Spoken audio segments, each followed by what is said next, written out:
June, early summer, and I think our garden is at its best. The yellow rattle is beginning to flower, and counting there are around 50 flowers. This is the time to sit back and enjoy nature's regeneration.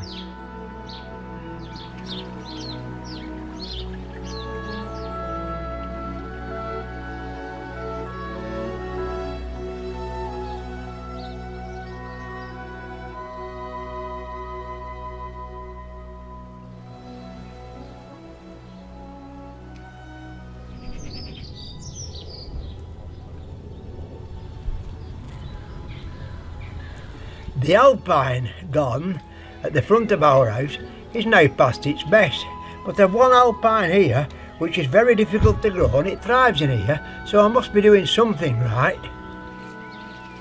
And in the late evening's fading light, one of the reasons for having a pond, the pleasure of watching a new generation of starlings discovering their new world.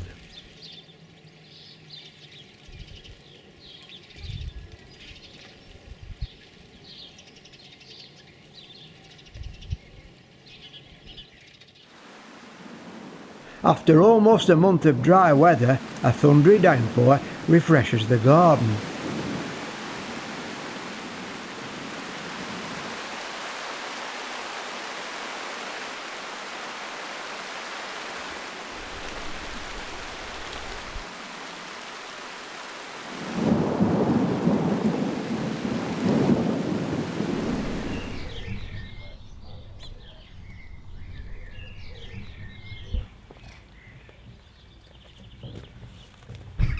It's the 19th of June and we've just come back from our holidays. We've been away for 2 weeks and the garden has absolutely gone ballistic. It's really overgrown. So when these thundery showers have finished and the sun comes out again, it's too wet to manage today. I'm just going to start cutting back slowly around the edges to get some conformity to the garden. But I'm remembering it's still a wildlife garden.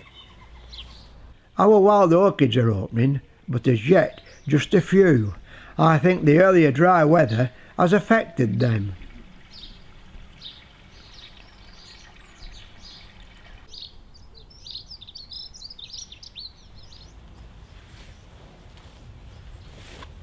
I know my garden's created for wildlife, but things are really overgrown. When the sun comes out again, I'll cut it back and open up the paths again.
The yellow rattle has been a great success, but I'll mow the paths so the washing can be hung out.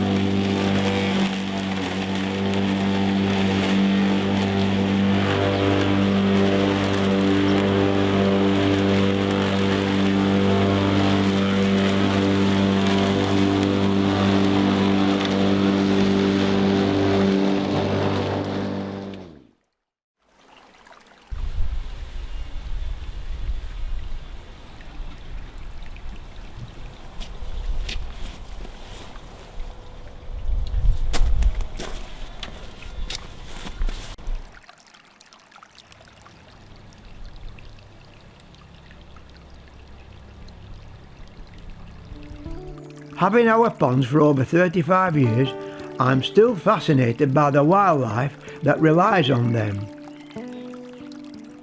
And today the damselflies are very active.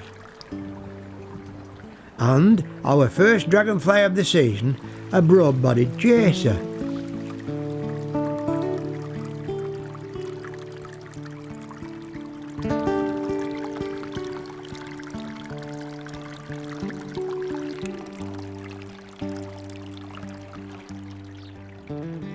It will be the middle of July before we have young froglets.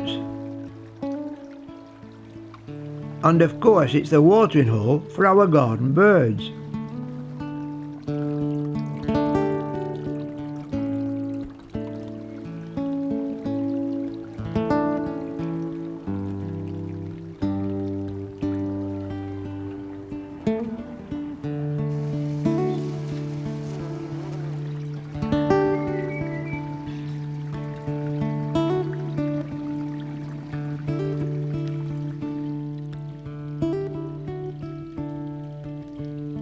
That's the end of our June diary, and now we are off to Joel and Nikki's wedding, and we are really looking forward to it.